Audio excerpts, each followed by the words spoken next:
I grew up on a beef farm in Missouri, and like everybody else that raises livestock, we had to raise a lot of our own feed to stay in business economically.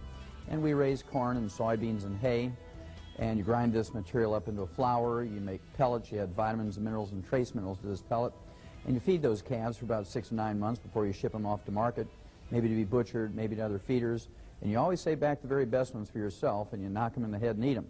It's a real simple cycle on the farm. The thing that fascinated me as a teenager was that as a family, we lived out of the same fields. We kept back 5 rows of corn for ourselves. We had a garden at the end of the field where we grew our peas and beans and squash and tomatoes. And we wanted to live to be 100 with no aches and pains, yet we didn't give ourselves the same vitamins and minerals and trace minerals that we gave the livestock. This whole concept really fascinated me, and I went on to ag school at the University of Missouri, and there I learned about chemistry, soil chemistry, and how it related to tons and bushels per acre. I learned about ag economics, but I really didn't get an answer to my basic question, why did we give these calves vitamins, minerals, and trace minerals and not ourselves, until I became a freshman veterinary student at the University of Missouri. And there I learned that the reason why we put all these vitamins and minerals and trace minerals into animal feeds, bottom line, is because we don't have health insurance for them. And of course, if we were to use a human healthcare type of system for livestock, it'd be sticker shock for you. Your hamburger cost would be $275 a pound. Boneless, skinless chicken breasts would be $450 a pound, and a dozen eggs would be $50 for a dozen eggs. So we learned that we could keep the price of animal products such as meat and dairy and poultry and eggs down to where the average American could afford them simply by reducing or eliminating health care costs. And we do this in animals by preventing and curing diseases with nutritional formulas. That whole concept fascinated me all through veterinary school. And while the other vet students were playing bridge and throwing horseshoes during breaks, I spent a lot of my time in the library studying more nutrition. After graduating vet school, I went to Africa for 2 years and got to work with Marlin Perkins from the old Mutual Omaha Wild Kingdom days. And that was kind of a kick. I got to play Frank Buck and trudge all over Central and South Africa using the tranquilizer gun and moving elephants and rhino all over the continent of Africa and Europe and the United States. And after 2 years, Marlin sent me a telegram and invited me back to the States to work on a big project. He'd actually gotten a $7.5 million grant from the National Institutes of Health, and this was to study pollution, the environment, and the ecology. This was more than 35 years ago. And my job as the wildlife veterinarian on the project was to do autopsies of animals that died of natural causes in the big zoos around the United States. And I was supposed to identify a species of animals that were ultra-sensitive to pollution. And we're going to use that animal much like the old coal miners used to use canaries. Remember how that story goes? They take the canaries down into the mine, and if methane gas or carbon monoxide were to leak into the mine, the canaries were more sensitive than men, and they would drop off the perch and die long before the men were in danger of suffocating or blowing up.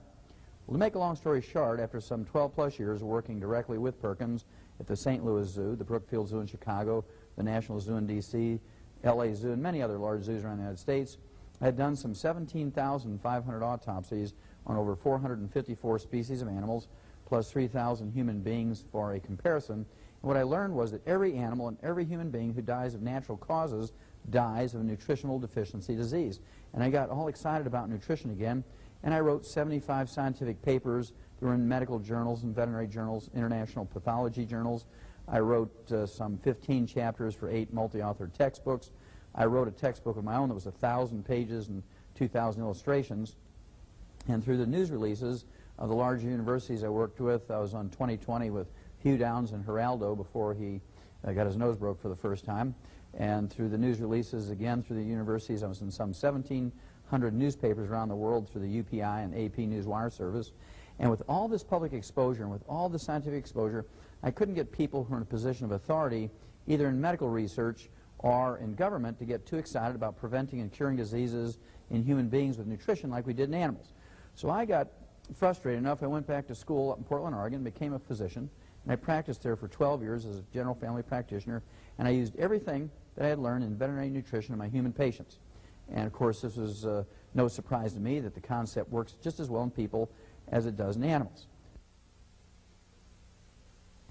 There are 90 essential nutrients, 60 minerals, 16 vitamins, 12 essential amino acids, and 3 essential fatty acids, and they're called essential nutrients for 2 reasons. Number one, our bodies cannot manufacture them.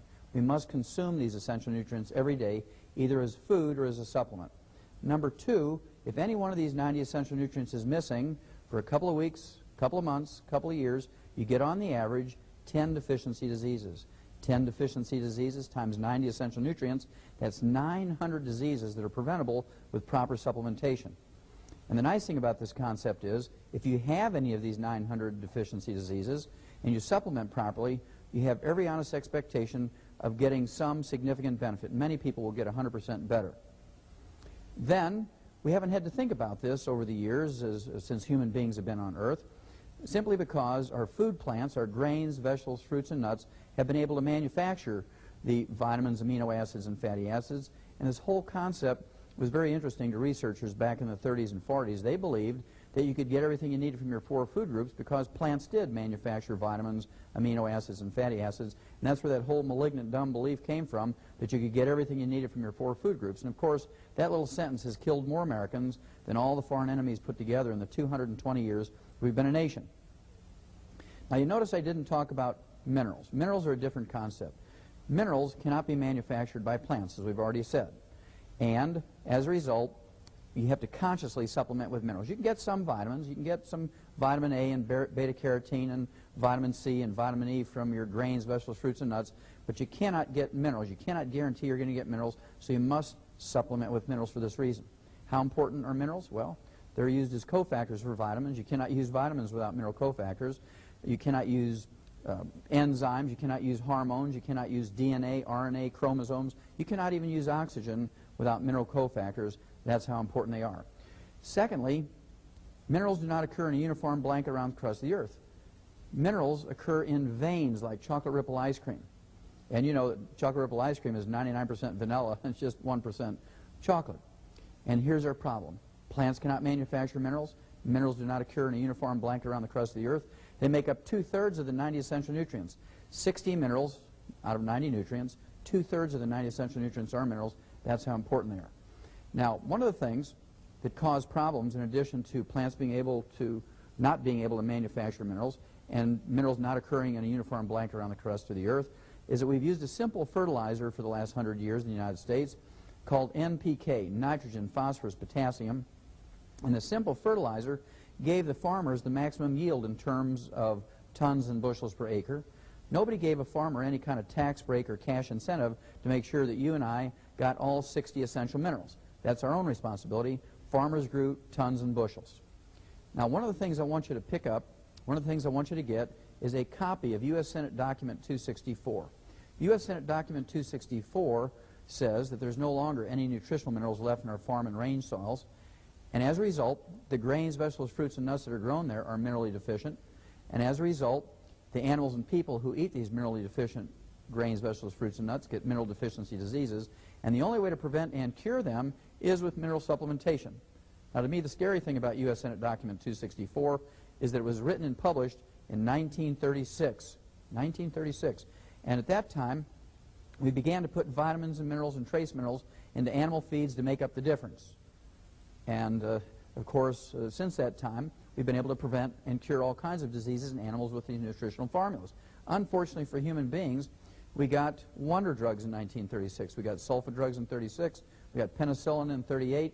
And we got cortisone in 42. And it was very easy for the medical profession to con the American public into believing that they would find a wonder drug to fix everything. If we just gave them enough money for research, and if we faithfully watched Dr. Marcus Welby, MD, that they would find a wonder drug to fix everything. Well, you don't believe that anymore. That's why you're here, because you don't believe this anymore. You cannot get everything you need from your 4 food groups, and you must supplement with your vitamins and your minerals. There are 5 early warning symptoms that even a 5-year-old can recognize when you have mineral deficiencies that are dangerous and life-threatening. Number 1 is white, gray, and silver hair. White, gray, and silver hair indicates a copper deficiency because copper is required to manufacture hair pigment. Doesn't matter if your hair color, if your original hair color is blonde or red or brown or black. Copper is required as a cofactor to manufacture this hair color. So if you have white, gray, or silver hair, you actually have a copper deficiency. Now, if this was just a cosmetic problem, it'd be no worry, but there are more sinister things going on when you have a copper deficiency.